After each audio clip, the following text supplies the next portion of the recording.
A very good morning to one and all present here. Today, St. Francis Institute of Management and Research and St. Francis Postgraduate Diploma of Management, under the aegis of the institution's Innovation Council, IIC, are hosting a guest session entitled Achieving Value Proposition and Business Fit as part of the third quarter of the IIC calendar. The speaker of this session is Mr. Deepak Dhanak. A big round of applause for Mr. Deepak. I would like to call upon Mr. Miles Matthew to introduce our guest speaker.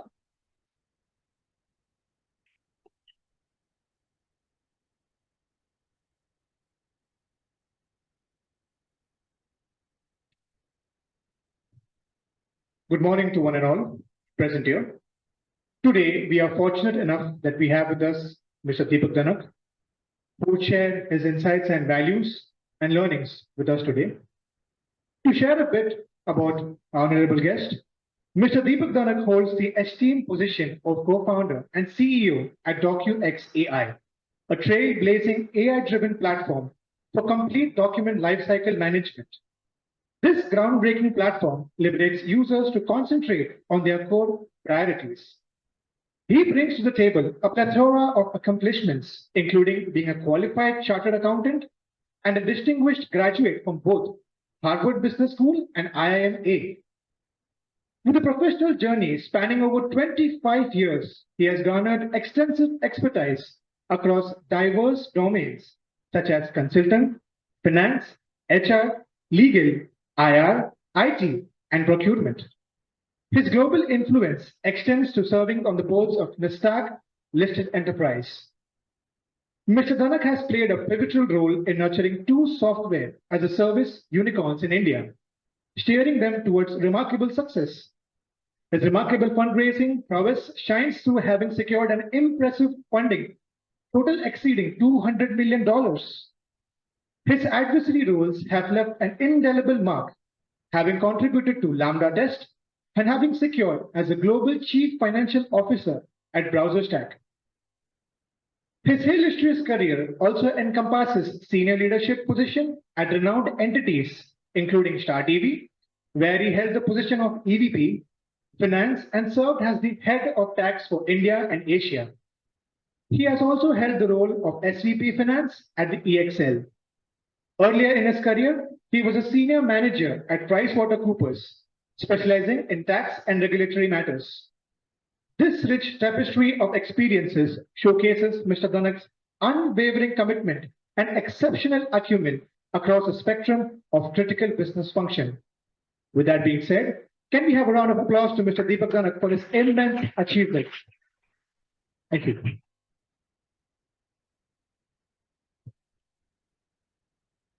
Thank you, Mr. Miles. Now, I would like to request our Director, Ma'am, Dr. Shalini Sinha, to please come forward and felicitate our guest speaker, Mr. Deepak Dhanak.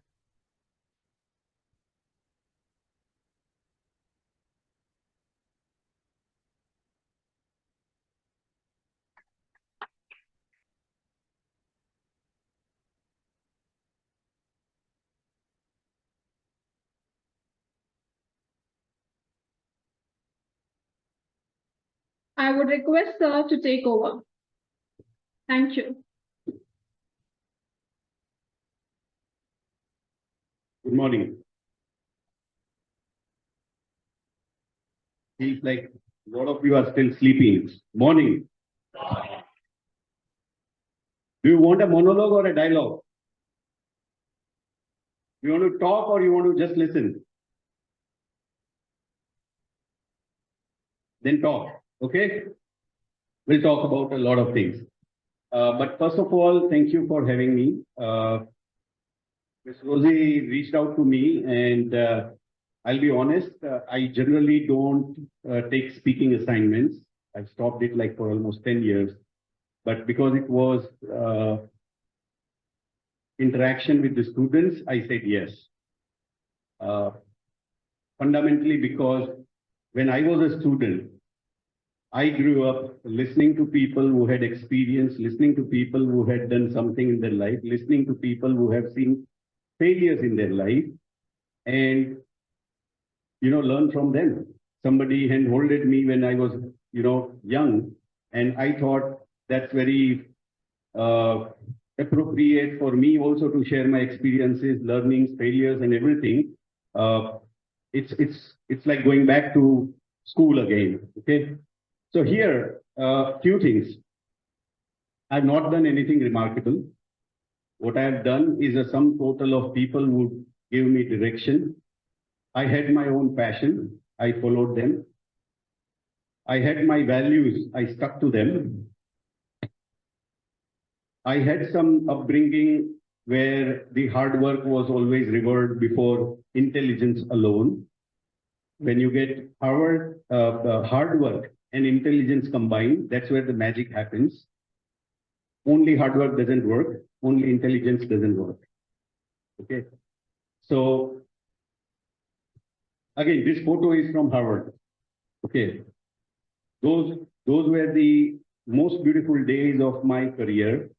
And I'm just giving you some perspective before we get on to the technical discussion or the discussion on the subject, because I think a lot of learnings and a lot of technical understanding and skills can be received better if we have a right perspective and a right frame of mind and the mental environment created. Okay, so student days are always best. Okay, the reality hits you hard when you get out, because the world is very, very different. The world has conflict of interest. The world has the competition, a real competition, not the competition of marks or ranks, the competition of moving ahead, competition of being in limelight, competition of being change maker, competition of being entrepreneur, correct? And that's a brutal one, to be very honest. So I understand that you all are about to or have finished your graduations and you are going to face the world. So all the best to all of you. It'll be interesting. Few things that you must keep in mind is, even though we are in the age of AI, even though we are in the age of the best technological era of our time, the hard work is still required. There is no substitute of deploying ChatGPT to write something and you think that you will kill everything. No, it doesn't work that way. Okay, technology helps. Technology doesn't become the substitute of end goal. Okay, that is one thing. The hard work is still required. Second, don't get into the rat race. Enjoy the journey. Because if you do everything in 20 years, you will have nothing to do for next 50. Okay? The journey is perhaps more important than the destination. And believe me, for a person who set out to become something in some years as a goal out of the college or out of, when I left Jamnagar, which is my birthplace, and went out to global field. When I achieved those milestones, there was a vacuum. And then I realized I did not even enjoy the journey. Right? That's how I changed my field. That now I no longer want to be in a rat race.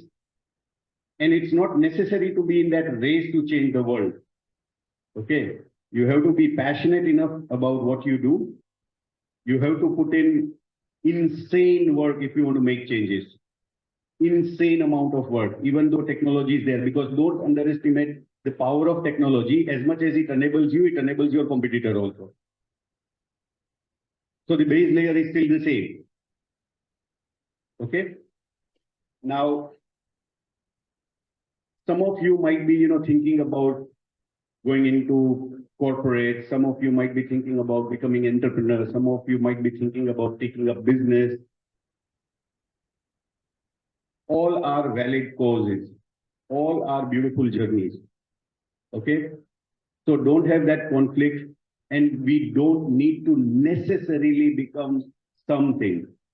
It's not necessary to become an entrepreneur for everyone. It's not necessary for everyone to take a job once you are out of the college, okay? But job helps. If you are doing a job and go into the business, it helps because you have seen and understood the business, okay? So don't get fixated, okay? And if you want to be an entrepreneur, this is the Guru mantra. Somebody taught me. Let it sink for a second. If there is no frustration, if there is no pain, the great stories are not built. Because what you do after feeling the frustration or a pain is what is the most important thing. Okay. I can guarantee every one of us here, everyone, no exception, including man, okay, feels frustrated about something 5 times a day. At least. The difference between you and the entrepreneur is only a very small thing. You feel frustrated, crib about it, get disappointed, and do your work as usual. And that person does something about that frustration.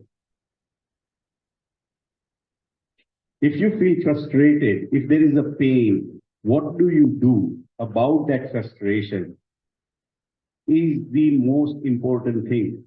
Because somebody will have to solve those problems. And your business, your startup, your job even, okay, is all about solving a problem. Man solved a problem.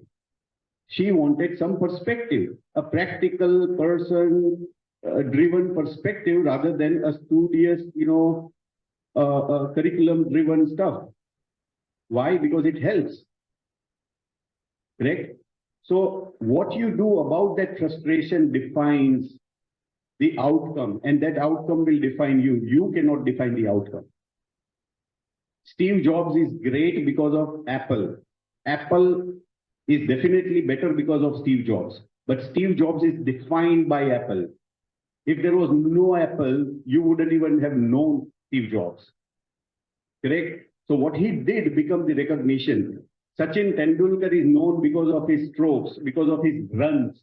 He might have been the best, technically perfect cricketer, but not scored a single run. You wouldn't have even heard about it. So the outcomes then will define, and that is what we are talking about today, the value proposition and the business fit. What do you do about that frustration and the problem creates a value? And when you are solving for the mass, when you are solving a sizable, important, critical problem and turn it into the business, that is where the entrepreneurs are there. Are we clear? Tell me something, what frustrates you most? And it could be as simple as, I don't get parking. Because there are now startups who are helping you do the parking. Correct? So no problem is small or big. Tell me something. Anybody, please. Some frustrations. I'm sure some of you are doing some projects also, correct? Yes. So let's talk about it also. What was that frustration or what was that pain point that started? And it need not be your own frustration. It could be, you see somebody struggling and solve his problem. You don't have to solve all the time your problem only. Correct? We can solve somebody else's problem because that is a pain good enough for which he will pay me if I solve his problem. Correct? Anybody? We agreed to have a dialogue. Please. 10th standard students taken out of sports due to studies. So tell me, what would you do about it? We need not be perfect. This is good. This is a very big problem. I would have an academy where education as well as sports both go hand in hand. And the curriculum is according. Okay, so this is the start. What's your name? Nicole. So Nicole has a problem identification. She wants to do something about the students who are leaving academics because they have to either pursue sports or they have to pursue academics, and they can't do both, correct? The solution is at a high level. We want to have an academic institution, okay, where both get weightage. And I might be rephrasing some of this stuff for you, but both get weightage and students don't have to make that hard choice. Brilliant. This is the start. Because you identified a problem, you identified a section for which that problem exists, and you have an idea about how you are going to solve, correct? But, you know, an idea or a feature in a software or in a product, okay, is not a product. This is a journey towards destination. This is just a feature. Because of this alone, not many people will come. She will have to go deep into it. She will have to create a full ecosystem because this alone cannot be sufficient enough. She will have to take care of both. Okay. So a feature or an idea in itself is not a product. You don't buy only a steering wheel. You buy a car. Correct? You don't buy only,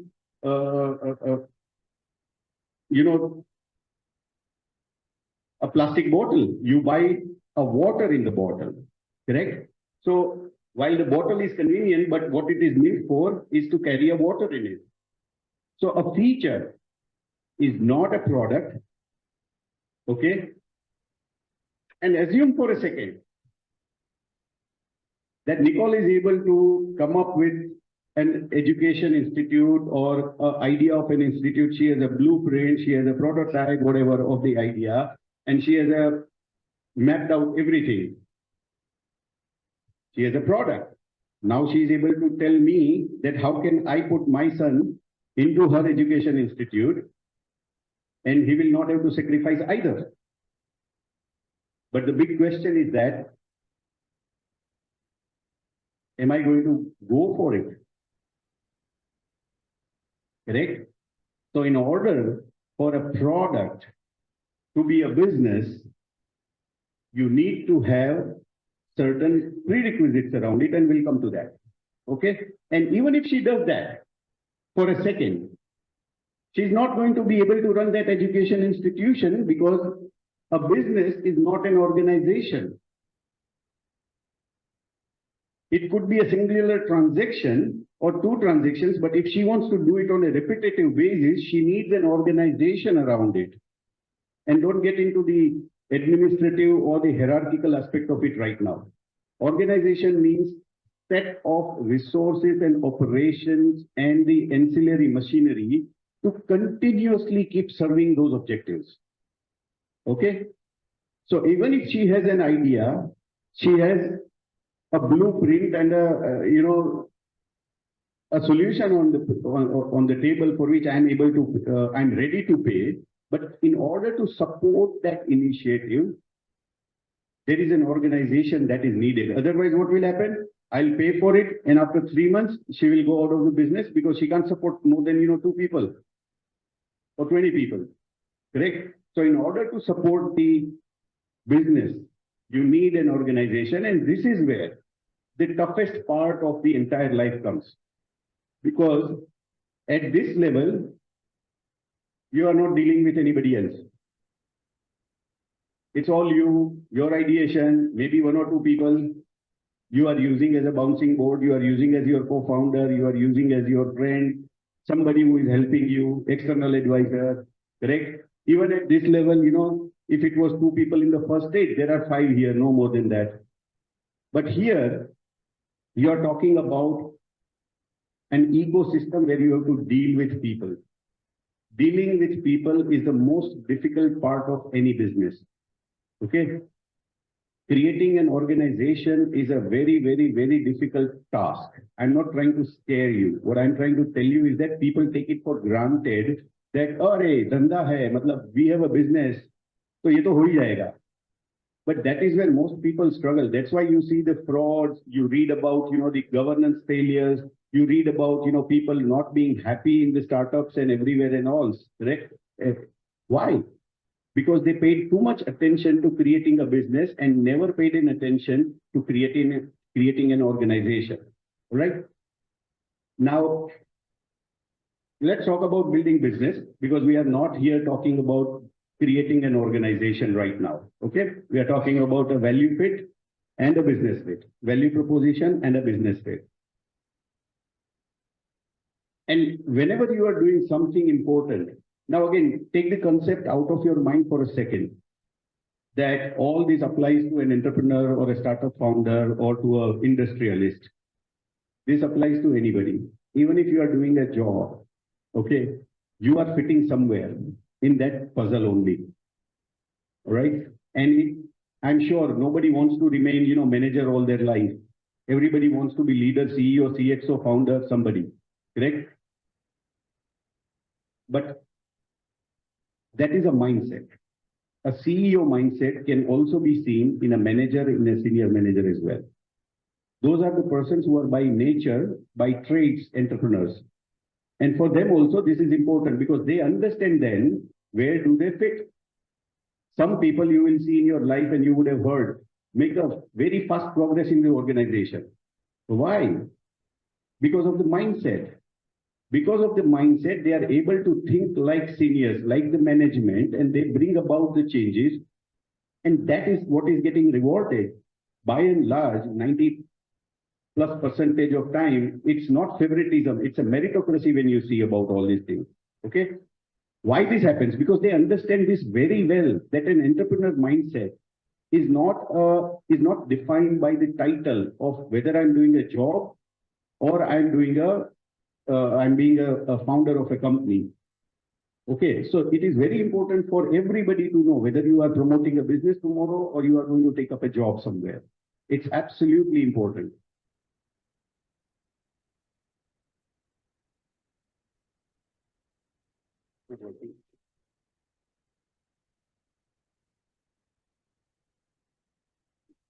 Yeah. Okay.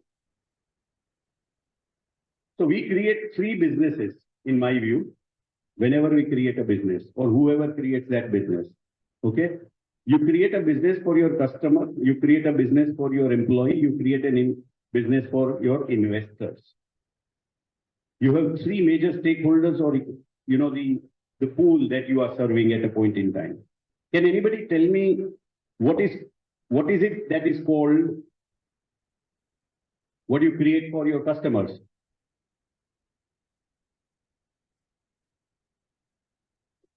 Exactly. The products and services, the solutions that you offer. That is a business that you are creating for your customers. What about your employees?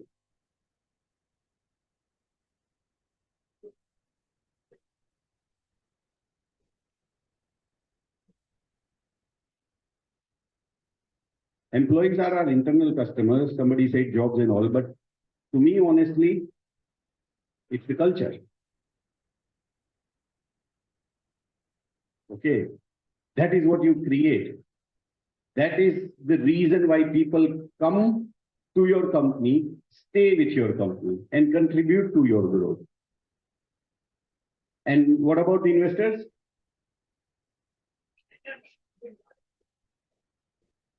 In a different way.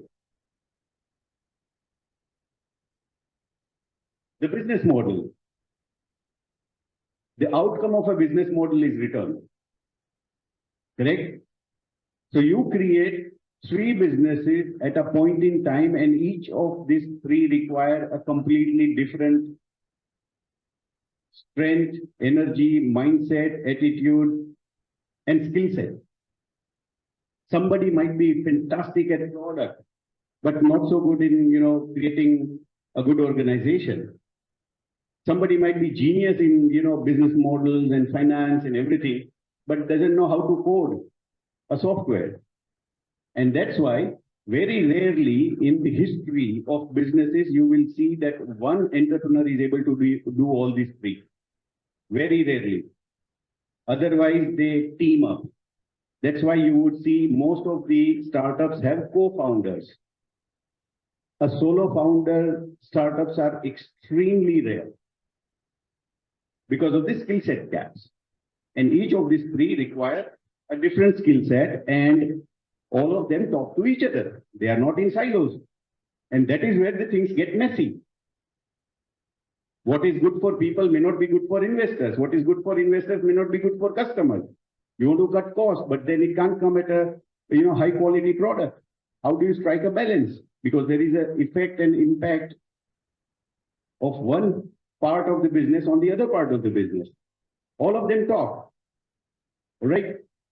This is where we will go a little bit deep into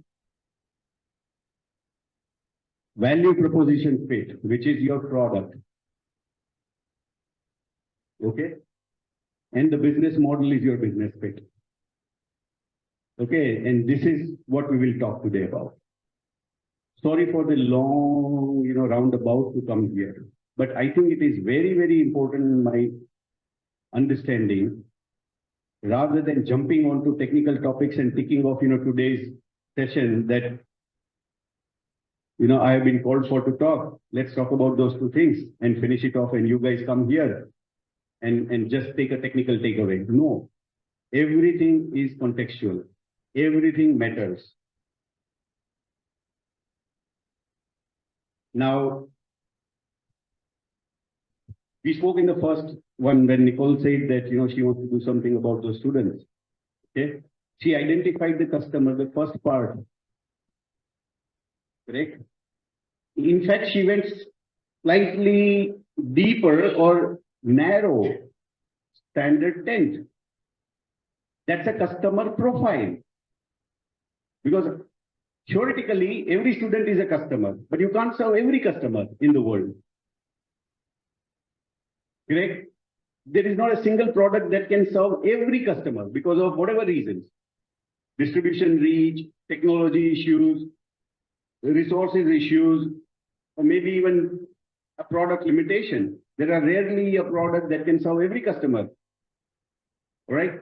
So she identified a customer profile.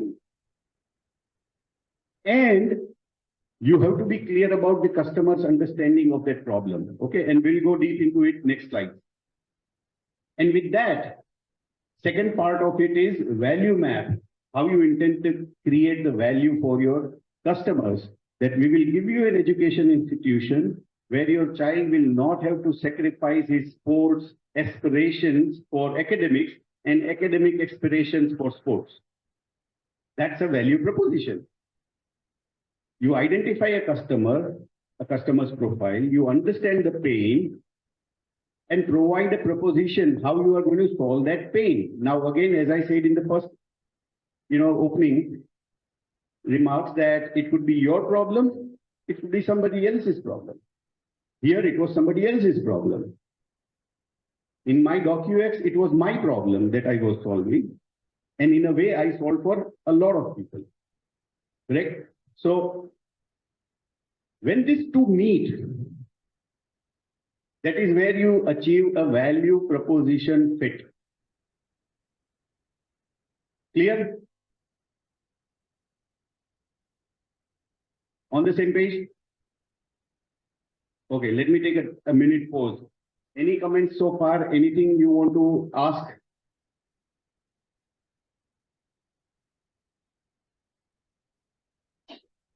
Okay. Now, let's put method to this abstract discussions. Okay. Give you some tools or the methodology. How do you actually put it into practice? And many a times, this is what I have learned out of my experience, that when you think, you will have at least 5 different streams of thoughts flowing in your mind at a point in time. it sometimes helps when you are brainstorming, but when you want to get down to decision making, our brain is very poor in prioritization. Our brain is very bad in taking objective choices. Our brain always takes what is convenient for us and what we want. So what's the hack around it? You write it down. Very simple. Because when you write it down, your pen only can write one thought at a time. And when you want to write 5 options, and then you want to read and you want to sort it out or eliminate, correct? You are going with a very methodical process. So when we talk about Nicole's idea of solving a value proposition, solving a problem with a value proposition, or too many things will come into your mind. I can do this, I can do that. You will start painting, visual picture in your mind that my institute will look like this. But that's like 55th step. You have not taken second step. This is what usually happens. So how to go methodical about it without losing a focus? Because if you give your emotional side or your intellectual overpowering side, okay, away, you will not be objective and scientific about the value proposition that you devise. So the way to put it is to put it in writing, is to put it in a framework that is easy for you to consume. It is easy for you to communicate to anyone without you being there. Correct? So what are those types? This is a customer profile. Okay. Obviously, there are some jobs that customer wants to be done or customer requirements, whatever you can put it. I just put it as a customer jobs. Correct? In her language, customer job could be having, I need to get my son brilliance in academic. I want him to be brilliant in academics. I want him to be brilliant in sports, whatever it is, correct? It could be like, a document management system that is safe, secure, does everything, this, that, correct? You can put 10 things here. Don't put too many. All right. And by the way, when you put too many, you should, as a second step to all this, what we are doing, you should prioritize and assign the criticality to it. How critical out of those 10 are for my customer? Because not everything is critical. Correct? In her problem, the proximity from my home may not be that critical. It's important. Correct? So you stack rank them in each one of those facets. The second one, what do you want to achieve out of this?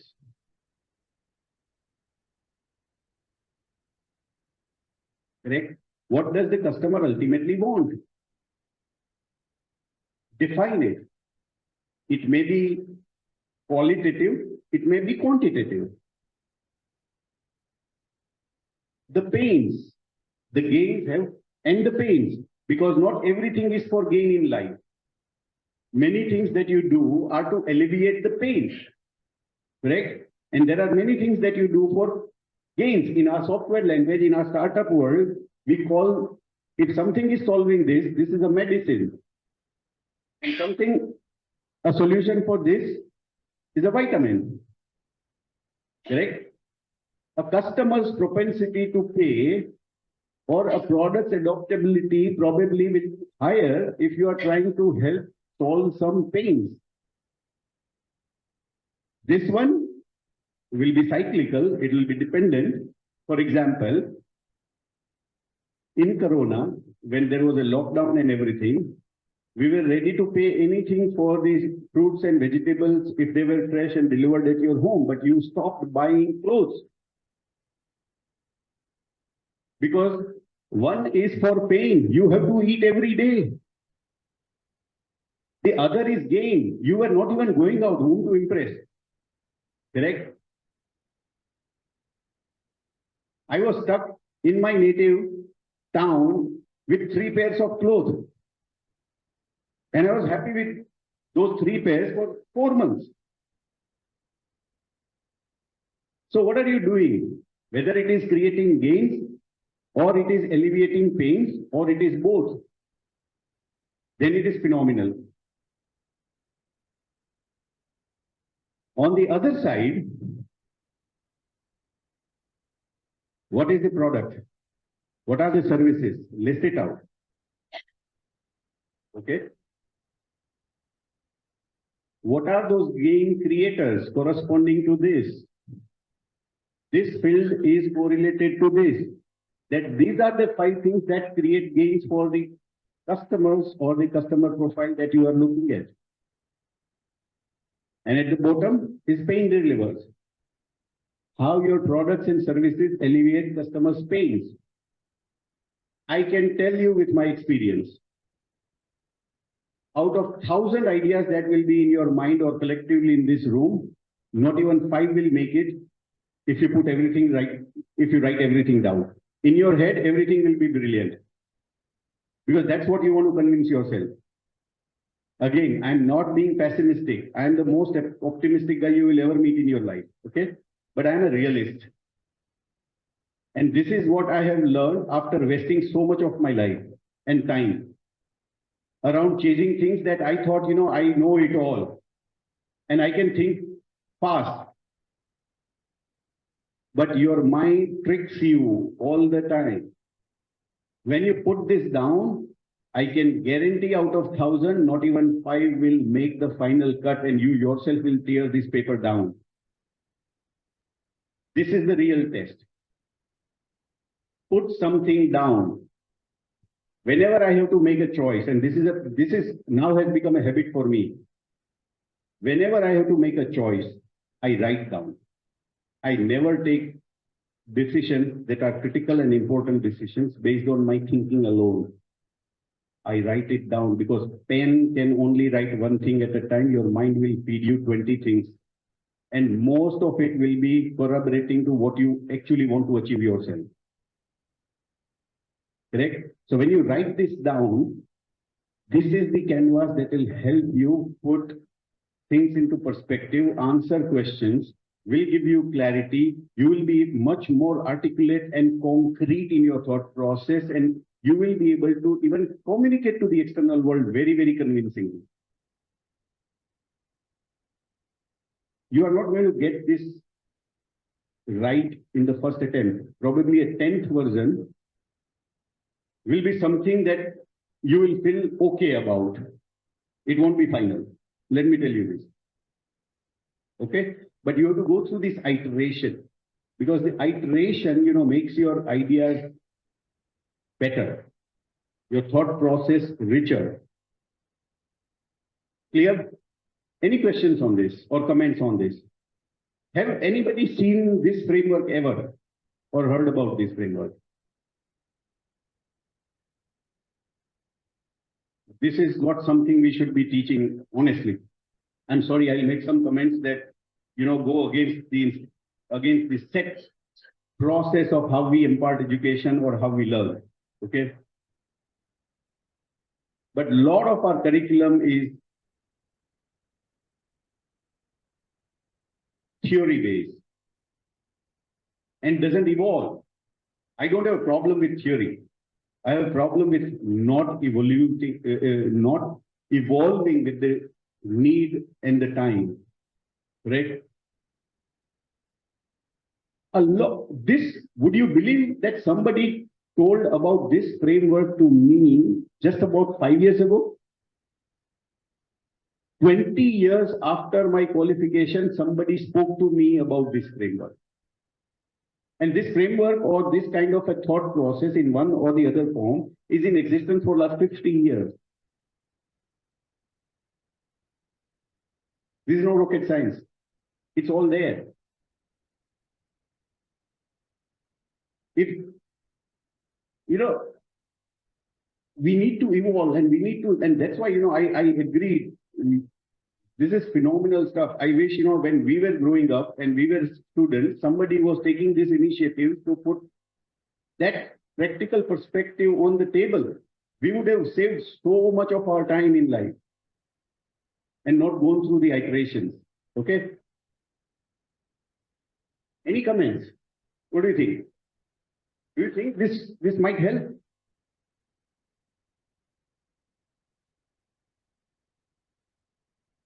Those who are, having a business plan and want to discuss about that, what did you follow?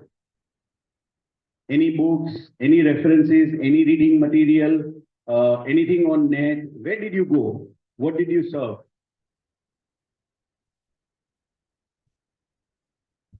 So as a part of our project-based learning, so we used a similar model, that is the business model canvas. So it was not so subtle, but it had more elements like the stakeholders, the value proposition, the pricing, the financial elements. So I think this is more practical and concise than that. So that is what we had followed. Yes, this one. Yeah.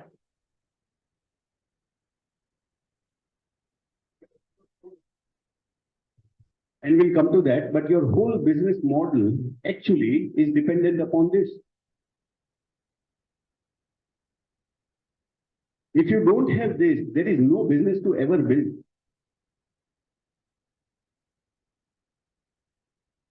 If business model is graduation, this is a PhD you need to do in the business model in two of those elements. Because this defines whether you have something to build or not. Because otherwise, every business is fantastic in paper. This is the reason why you pay $1,000 for an Apple iPhone without blinking, and you will bargain about Vivo iPhone for $200 also. Because they've got this perfectly well and articulated so very well. Now the business model revolves around it. The entire business model revolves around this. This is the heart of your business. Because if there is no product here, what's the point of having a culture? What's the point of having an employee? If there is no product that is solving a sizable critical problem that is important to people for which they will pay, what's the point of, creating a business model on Excel sheet? I'm a chartered accountant by qualification. So I would love this part. Okay. I would want this tail to wake the dog. I am from the finance person. I am from finance field. So I will say business model is supreme, but that's a lie. The most fundamental thing in anything that we do is the product or the services for which customers are ready to pay. If the customer is not ready to pay, I have nothing to build and I have nothing to capitalize on or monetize. Correct? So this is the most important part as to how do you solve this. There are enough material available even on internet when you search for it. That will tell you how to go about each of these facets. There are books written on individual items, individual boxes. They are that important. Okay, so pay attention to this when you are trying to do something.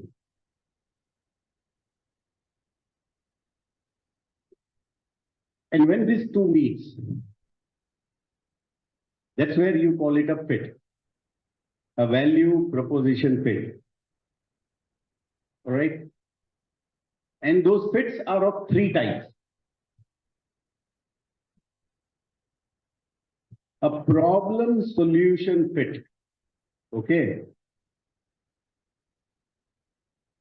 Which is what we spoke, the first thing. That there is a feature that alleviates the problem. There is a product that solves a problem. Correct? So you have a problem solution fit. Now you have a product market fit, where you actually roll out, because up till now it was in your mind, in your whiteboard, on your software sheet, okay, in your source code, on your shop floor in form of any physical item, that you have something, but the real test is that when you take it to the customer, is he willing to use it? And does he use it often? And does he see value in it? And then say, my problem is solved. and it is sold to my satisfaction. If he says this, you have a product market fit. These are two different things. Every founder, as a founder of DocuX, I would love my baby. हर माँ अपने बच्चे को प्यार करती है. Even the most deviliest child you will see would be loved by his mother. But you will find somebody very irritating. Given a choice, you wouldn't want to play with him or her.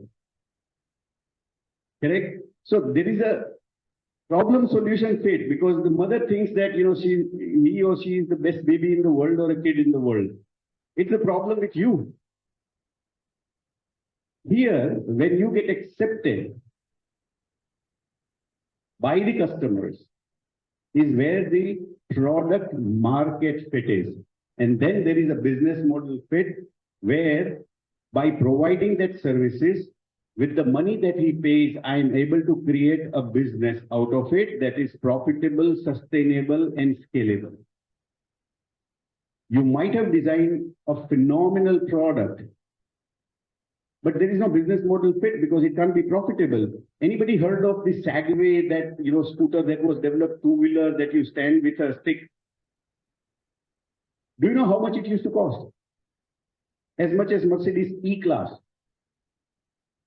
in Europe, 45 lakh rupees. A phenomenal solution otherwise. Couldn't achieve a business fit. Why? It was not something, he would have loved it. Absolutely loved it. I have driven it. He would have loved it. But he wouldn't have paid 45 lakh rupees for it. It failed to achieve the business purpose, business model fit. Correct? So just because you have a problem solution fit, it's not guaranteed that you will have a product market fit. If you have a product market fit, it doesn't mean that you have a business solution fit. You must be able to scale a solution. You must be able to return money to your investors. It might be even you if you are bootstrapped. Okay? Because ultimately, हम धंधा कर रहे हैं, कोई charity नहीं कर रहा है. So you have to, at the end of the day, build a business that is profitable, scalable. Otherwise, there is no point doing it. The value proposition is very, very, very important. And how you build, that is where you go back again. If you don't find it a fit over here, you go back again and see how differently you will solve this problem. If we ever have a talk on pricing or ever talk on how to build a product, correct? I'll tell you and we'll go deep into it. It's a 2-day session. If we want to do it, okay? In terms of how do you design the product from the day one without having any of this fit?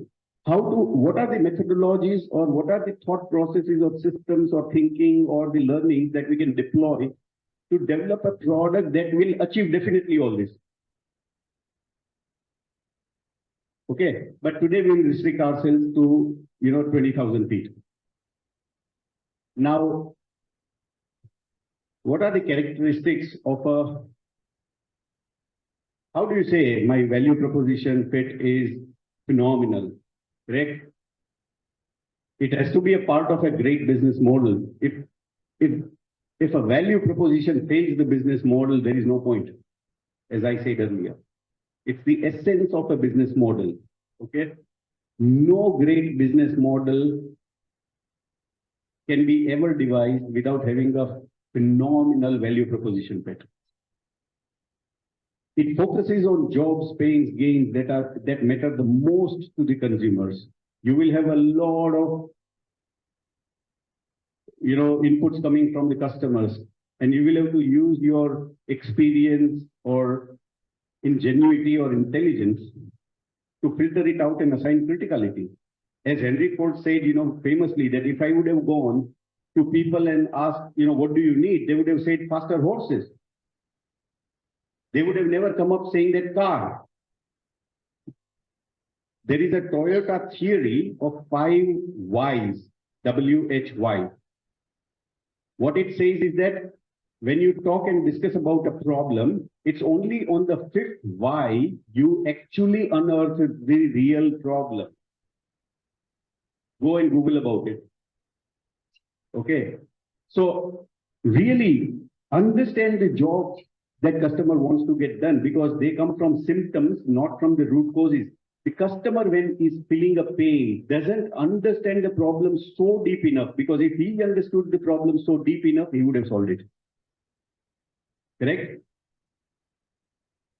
Focus on unsatisfied jobs, unresolved pains, and unrealized gains. Don't go after solved problems, is what it says. A value proposition is not a me too kind of a game. Those mostly fail. And don't do everything. But what you do it phenomenally well. Because that is where the value remains. Value is paid back to the customer, to the value creators. And in today's world, functional jobs are not alone sufficient. You have to address people's emotional and social jobs as well. Okay? And it's okay. These are like great value propositions. Some of them may not be there owing to your product. Correct? If you are designing a lathe machine, correct? If you are designing a forging machine, correct? It doesn't need to have any emotional or social needs. Correct? It aligns with how customers measure success. The customer, looks at gain in dollars, and you are looking gains in, number of hours saved. There is a communication gap. There is a conversion needed. If you communicate, मैंने तुम्हारे 10 घंटे बचा दिए, and he's looking at, I wanted to save 5,000 rupees. There is a mismatch. You may still both be right. You just had to convert your 10 hours into monetary value. So you should measure what customer actually cares and measures. If you measure something else, he won't understand what value you are putting on the table for him. Okay. And again, there has to be a critical market, critical mass for enough people to try it out. You can't be creating a business or doing even this entire exercise for 5 people job. I mean, if that is a problem of only 5 people, you can't be going through this exercise. Just do it. A good value proposition also differentiates from the competition. Okay. And outperform competition on at least one dimension. There has to be 1 or 2 dimensions where you are super, super strong for people to prefer to come to you and not to the competition. Ideally, if you have the 10th one. But it depends. For example, in software, it's very easy to copy. Super easy. Once something is out, it's super easy to copy. And today's, the legal environment and all that also is like, doesn't support the protection of your IP and all. But if you have a solution that is very complicated at the back end, it's perfect. Now let's just take a second again to pause, comments, questions, anything. Or something that you want me to talk about, that you think I've not covered enough or you want me to cover. We're good? Yeah. What if the changes keep on evolving? I mean, the need is keep on changing. Then as an entrepreneur, then how will you deal with such a situation? His question is that if the changes of a customer keep on, the needs of the customer keep on changing, how do you keep evolving? Now, this is a subjective question depending on the field. In many cases, the changes happen at the surface level. It doesn't happen at the base level. For example, you need a banking, correct? Earlier, your requirement was X. Today, you want a home banking, you want this banking, you want that banking. But it's the surface that has changed. The adjacency that has changed. You still need a bank account. You still need checkbooks. You still need access to internet, correct? Your need may be, I need something else. Now, as an entrepreneur on the other side, what do you do? That's a very important question. On the other side, you evaluate whether this is a permanent change, a personal preference, or a cyclical change. And based on that, you may want to change your products and offering. And sometimes you may say that there is no critical mass for this need. It's a personal preference. For example, it happens to me, all the time. Some customer will come and say that, "Arey, ye button wahan pe de do na." Now, you have to decipher whether it's a change required or it's a personal preference. And you have to take a call. Depending on the industry, you might be in an industry where you are tailoring solutions for the customer. In which case, you may as well do it. But if for a business like mine, which is a software as a services platform, that platform is used by everyone alike, I have to take a call based on the critical mass, not based on every feedback that I receive. It doesn't mean I ignore it. I solve it only when there is a critical mass for it. Just like I went about the initial solution. That could be the other side of the problem. Sorry, I'll take 10 more seconds. There could be other side of the problem where the technological changes are happening. There you have to remain ahead of the curve and provide those changes to the customer before he asks. That's why software today is insanely competitive field. Insanely competitive because you have everything all the time changing around you. Technology changing, competition changing, financial markets changing, people's preferences changing. Everything is changing all the time. All right. Let's move to the business model in terms of, we did not go too deep into it because I know that you all understand this. Okay. But just from the overall perspective, just list it out, the framework you are aware of, correct? So we'll not go super deep into it and we'll spare some time for question, answer or open discussion, right? But basically you map out your entire business here, then you translate it into your Excel sheets in terms of financial planning and all. Again, a business model is different and financial model is very, very different. This is an input to financial model. The financial model is this part of this business model. Okay. What are the costs? What are the revenues? How you are going to earn? Whether it's a subscription, whether it's one time, whether it is sale and purchase, whether it is licensing, whether it is franchisee model, how you are going to get your money? What is the cost that you are incurring against that? What's the profit that you will make? How you will fund the resources? What will be your working capital planning? What will be your permanent capital planning? Correct? How will you give exit to your investors? Correct? All these things are very, very important. But again, overall business model, if you don't map it like this, you have a problem because some of the questions you won't be able to explain unless you are very clear about this. But if you are clear about this, then all these questions you will be able to answer for. In my experience, this is what always investors look for. And I'm taking a phase where we are in the initial phase. Yes.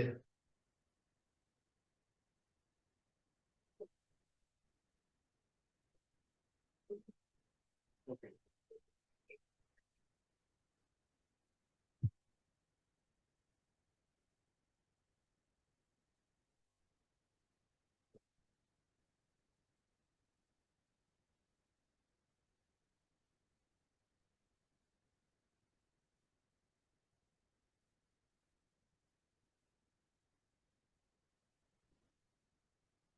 People will understand, correct? Okay. So let's take an example, okay? How I think about my business model, correct? Now, DocuX is a complete document and lifecycle platform where you get to do everything in respect of a document from start to finish. In today's environment, what you do and how you work around documents and contracts, correct? You go to Microsoft Word, take a template from somewhere, save as, changes, save as something. Then you go email it to someone that you need it to be reviewed. That guy downloads, that creates another version. makes changes, forgets to make it in track change mode, sends it back to you. You don't know what changes are made. So you do a differentiation between two copies.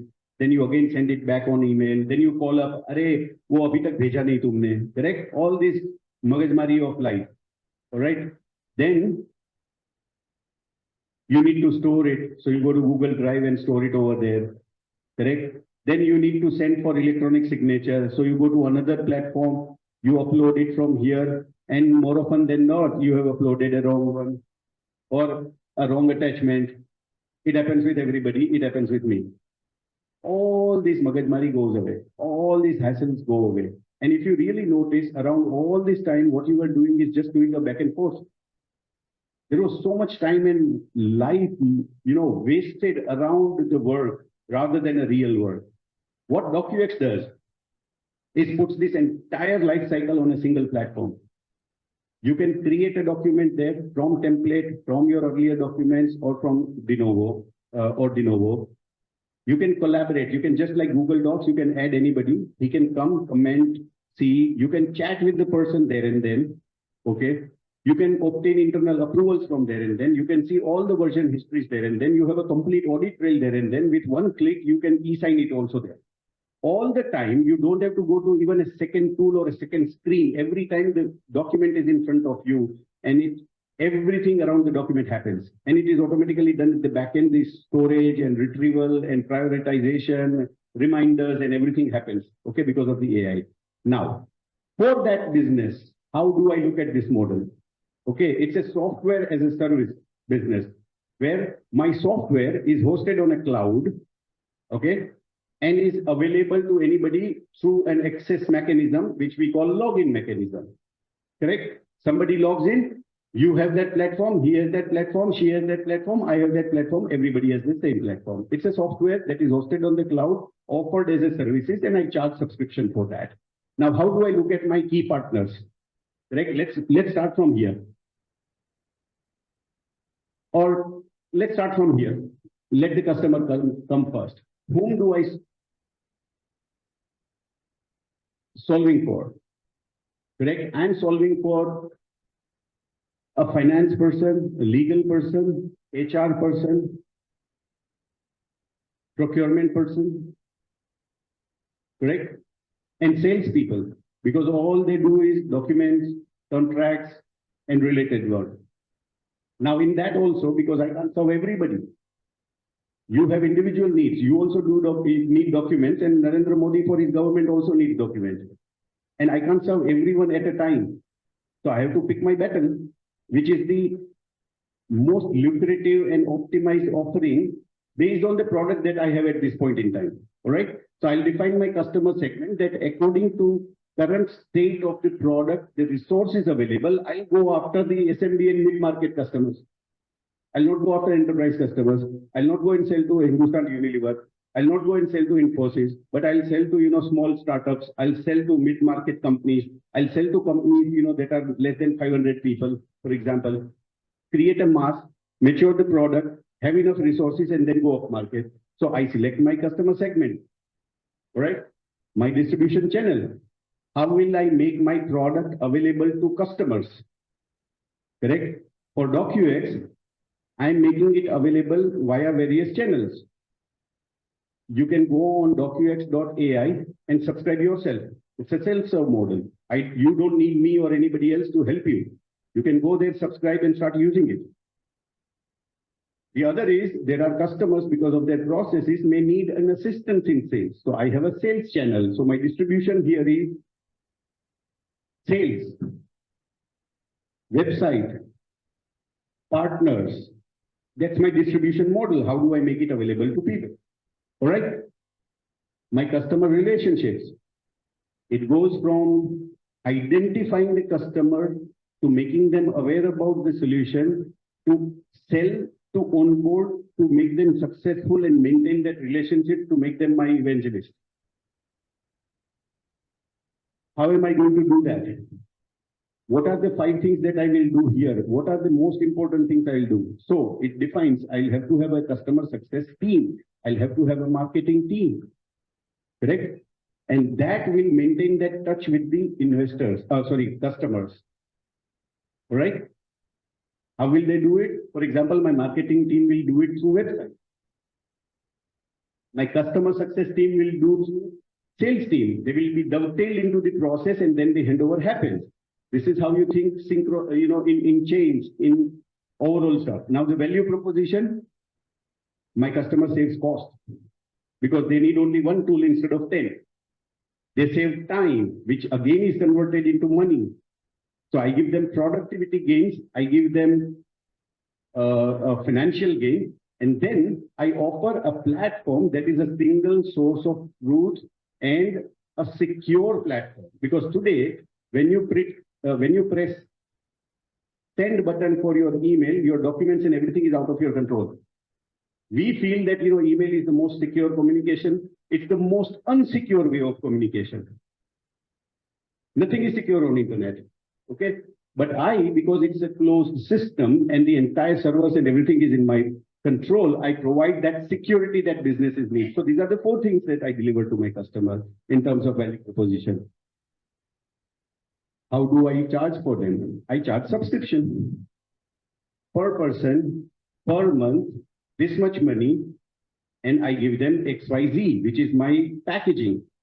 Correct? That you get everything, unlimited documents, unlimited e-sign, unlimited storage, all the features, integration with other tools, everything, blah, blah, blah, for $29, $59. That's my revenue model, subscription model per month, per user. This is what I give, right? On the other side, what are the key activities that I need to do to produce the goods and services? I need to do R&D. I need to do coding, engineering. In a physical world, for example, you might have to have a factory, but I don't need because I'm in software right now. Okay. What are my key resources? What do I need to produce goods and services? I practically need almost nothing except few licenses because we write everything ourselves. But if not, I would have written there, say, software licenses. I'll need XYZ capabilities. I'll need AI, large language model, source code, correct? And key partners. For me, key partners are, let's say, Azure, Microsoft Azure, where my entire product is hosted. Without them, I can't do anything. My key partner there, which is critical for me to produce that services, my key partner there is Amazon. Okay, so you list there who are the people who are going to play super important role. Your suppliers could be there, your key partners in a software like this could be there. And all these things will give you a cost structure because everything requires some element of cost. This guy is going to get something from you. He's going to charge, not being your partner, just for the heck of it. This will be costing you, correct? The activities that you will do will cost you. Correct? So you define your operating metrics and that becomes your cost structure. These two, when you match, is where you will know whether you have a business in hand or not. So this is how you think in terms of a business. For a particular business, it could be different. This is what I typically for a DocUX would be. Clear?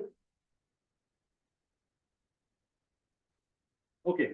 Now, what do investors looking for? They want to understand the problem that you are solving, correct? They want to understand, is it a real problem? Correct? Or it is something that you think is a problem. So they need a validation of that problem by numbers, by customer interviews, by real losses that people are incurring, correct? Is it a niche or a general problem that what we were talking about? Don't solve it for 10 people. For that, you don't need to create a business. You just do it as a favor. It's not a business. Is it a general problem? It's a big enough problem to solve. Okay, and it will come down to, one last question. And it is acute enough, because if it is not acute, you are not going to pay for it. When you are super thirsty, super thirsty, and there is nobody around you, you will pay, 50 rupees or 100 rupees for a bottle of water. But when you don't need bottle of, don't need to drink anything, you won't pay 2 rupees more on the bottle. So the acuteness brings the ability to monetize that acuteness. Okay, that is why investors are interested. That acute problems, the medicines, people never bargain for medicines. Why? It's super acute. The solution, how are you solving? How are you creating value? Why now? Can we do it 6 months later, 3 years later, 10 years later? Answer that question. Why now? Correct? And where are you in the journey? It's important for people. The market and the customer profile, we spoke about it, correct? What's your ICP, what we're talking about, correct? Ideal customer profile. That, yes, everybody who uses documents is a customer, potential customer of DocuX. Can you serve all? Absolutely not at a time. Because there is a theory in go-to-market that you can, you have 4 types of animals to chase. You have rats, you have rabbits, you have deers, and you have elephants. And to chase them, you need different skills. You need different tools for each one of them. And nobody can be equipped with all the tools and all the skills. Over a period of time, you develop those muscles and teams to do that. But when you are starting, you have to pick a bet. That boss, I'm going to chase only rabbits because I don't have those big enough, equipments right now to kill elephants. Neither I am, equipped enough. Correct? But if you are coming with a bazooka and you say that I'll kill everyone, okay, go after elephants, that's fine. So ICP is very, very important. The competition, how you are differentiating, how you are positioning, and what's your winning strategy. Correct? What is it that will make customers choose your product and services over the competition? That's very important. Revenue model, we spoke about it. And then perhaps the most important of all, equal to product, is a founder's profile. When you go to the investors, who are you? Because ultimately, the investor doesn't know your journey. Investor doesn't know you. He's betting on you. He doesn't know what you are devising. If they were, and bear no illusions in mind, investors are not geniuses. They are people with money. If they were smart enough, like you, if they were feeling the pain as acute as you guys feel for yourself or others, they would have done this startup or things that you are talking about themselves.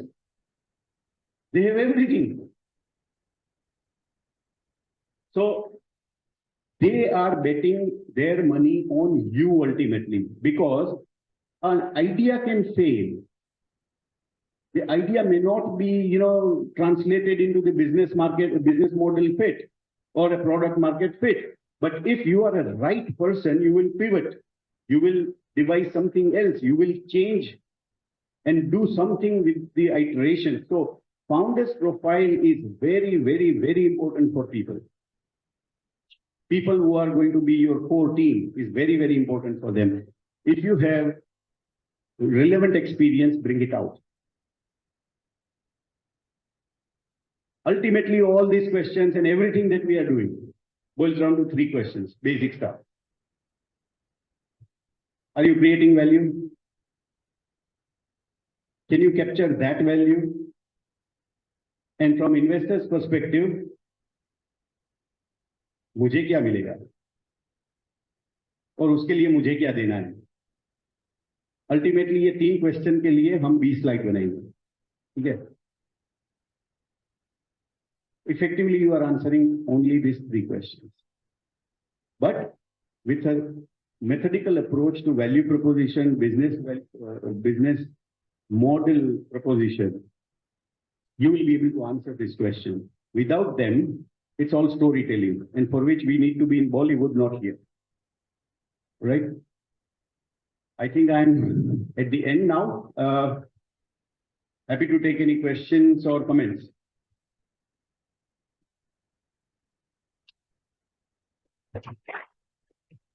Okay.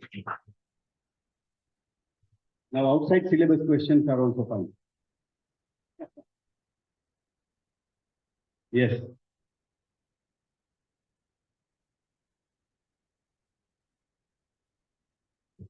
Good morning, sir.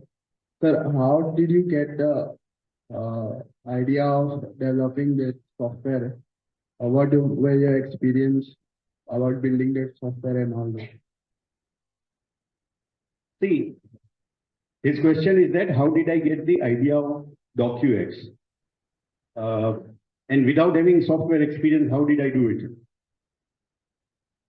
I said this, correct? I was feeling that pain, that I'm wasting my time. In fact, if any one of you are following me on LinkedIn, I even at once, I put a post saying that if I had DocUX on day one, I would have not wasted 15 years of my career. It was a pain that I've been feeling acutely from day one. Okay, that why do I have to cut the chase now? Why do I need to go through all this process just to finalize one document or, create a document? It's so much of a back and forth, and because of the heterogeneous and different tools that we use, your work is about work rather than the work. It takes 2 seconds to send a document or share a document with him. But sometimes to find the right document takes 2 hours. And many a times it is still not found because I don't remember where I saved it. Correct? This is a huge pain. And the problem is like Maggie. Okay, all of us have, and in fact, I, more than you guys, in our era, Maggie was introduced from the schools. In the school going children, so that is what we have always eaten as a comfort food or a 2-minute food, a quick food, always. So most of us, go to Maggie when you need it. It's the same syndrome that is happening with the document, that it's a boiling water frog syndrome. A temperature is gradually increased. Earlier, the hassle was not this much, but with the fragmentation, so many tools and everything, you don't even realize that the temperature is rising and you are being cooked. But you have adjusted because the gradual temperature increase is not noticeable. And that's why many a times the problem identification requires somebody who is superbly frustrated with all these things, because most people are comfortable in their life. If everybody gets discomforted, this world doesn't have a place for, 50 Steve Jobs. Correct? So it came out of the frustration that we were acutely I was experiencing, and with my experience in finance, legal, HR, and everything, I knew that everyone is feeling they are just not able to articulate that. They've just accepted that way of life. Second, how did I do it without my software experience? I think software. I was talking to Madam, just before we started, that what is software? A software is a human effort automated. Everything that software does today was something that you were doing manually earlier. It is as simple as that. You are still doing the same contracting. You are signing a mutual non-disclosure agreement, or you are writing a business policy on a document or a business plan on a document earlier also. पहले हाथ से लिखते थे, फिर typewriter से लिखते थे, फिर कंप्यूटर पे लिख रहे हैं. The document has remained, the method has changed. All right. So software is nothing that, is out of the world and completely different. It is just about a way of the solutioning the problem. Now, out of my own passion, okay, I can code also. I have self-taught myself. It's just passion, nothing else.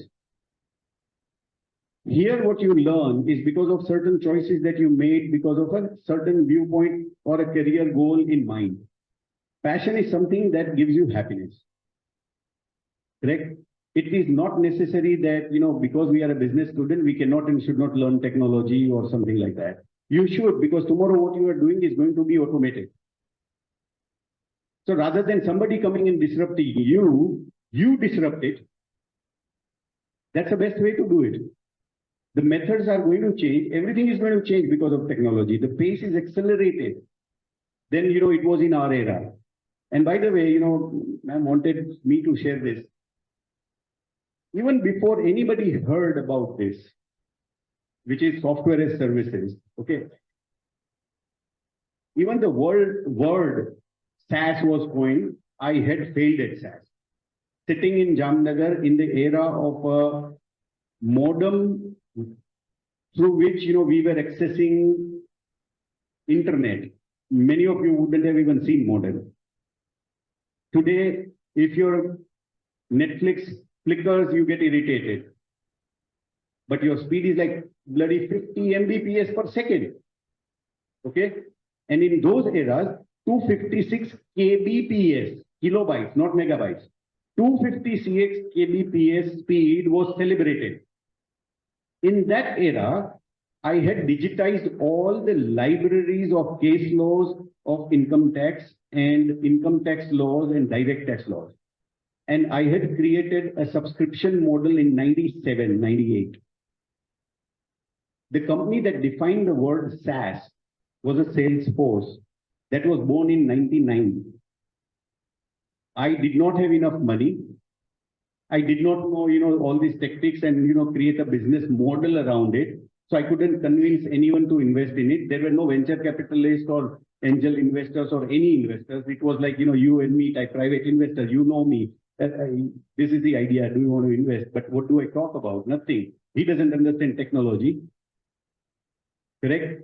So I failed at it because I did not know how to create a business plan, how to monetize what I had created. It was definitely solving a problem because PwC, Arthur Anderson, Ernst & Young were my clients at that point in time. Okay. But I failed to achieve a business model fit. I had a value proposition fit. I had a product solution fit. I had a product market fit. But I did not know how to go from that to further. I was just 2 years out of my chartered accountancy. Nobody had known technology. But that failure taught me a lot.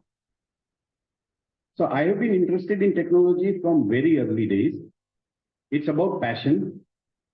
I have taught myself, technology in that sense, but I'm still not literate enough in technology to create documents, for which I had to find a co-founder. So I found a co-founder that there is an area where I lack skills.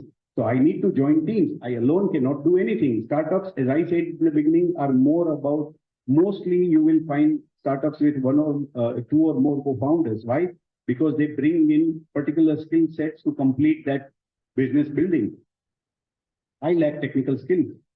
I understand it. I can do okay stuff, but this is like super high-tech stuff. So that's how we went about it. Any more?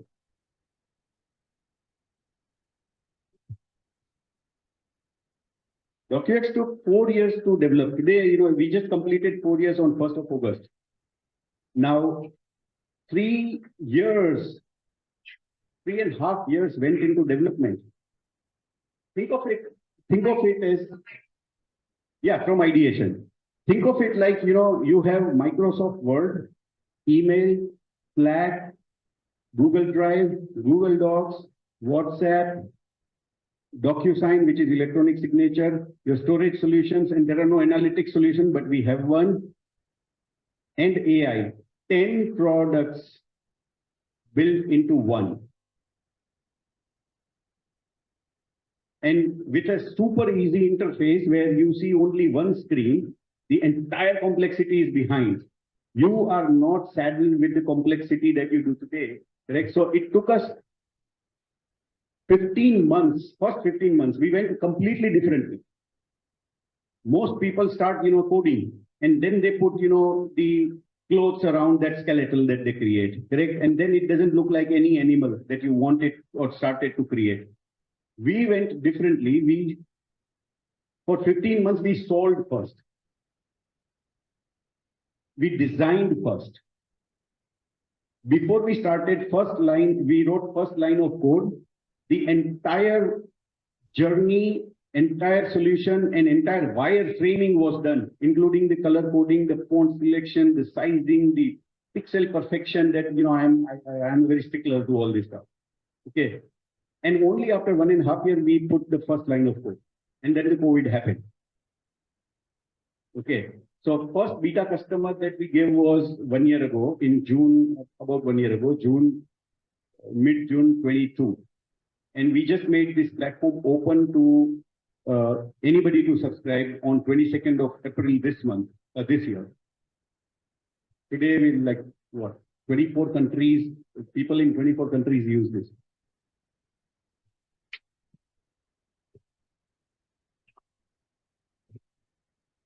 I would like to ask one question. This question is relevant to students and more philosophical than entrepreneurs. You said 1997 you started, when I'm very sure investor word was not heard because I was hardcore in corporate heading the treasury of a bank. So I know, yes. I want to ask you, are you trying to connect it with what you're doing today, that your goalpost has not changed? It is a journey from 1997. Am I right about it? Thank you. Absolutely. I failed and I knew why I failed, correct? So I decided that, and again, I'm a Gujarati guy, okay? So the business runs in the blood in that sense. Entrepreneurship that way runs in the blood. And I knew I wanted to be entrepreneur, but I took a long route of making sure that now I failed because I did not have resources. I failed because I did not have skills. So now I said, okay, whatever it takes, I'll get skilled myself and I'll garner enough resources to not need any external capital at all. So today, DocuX is completely bootstrapped. We don't have any investor.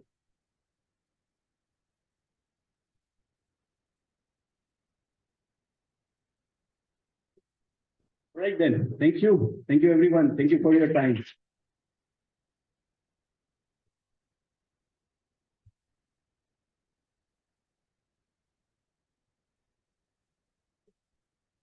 On behalf of St. Francis Institute of Management and Research, I extend my heartfelt thanks to our guest and today's speaker, Mr. Deepak Dhanak, for taking his precious time and sharing his expertise with us. Your valuable insights and knowledge, and especially your journey, have enriched the event and inspired us to all work harder. I would also like to take this opportunity to thank our chairman, Brother Alphonse Nasamini, Director Dr. Shalini Sinha, and Deputy Director Dr. G. Ramesh for facilitating a platform like the guest lecture series with such an insightful session. I also thank the IIC faculty team, Professor Rosie Murray, Dr. Smita Jesudasan, Professor Akhilesh Yadav, Professor Jeenal Lathia, Dr. Sheetal Patil, Professor Ashley, Professor Sujata, and the maintenance team of Anthony Sir, the IT team of Prakash Sir, Swami Sir, and all the faculty of the SPEMA family. Lastly, I sincerely thank you, our dear attendees, for your enthusiastic participation and engagement throughout the event. Your presence and active involvement have made this event a success, and I hope you find it both informative and enjoyable. Thank you. Now requesting all the students who want to show their business plans to serve concrete or verbally can please come forward for the assessment.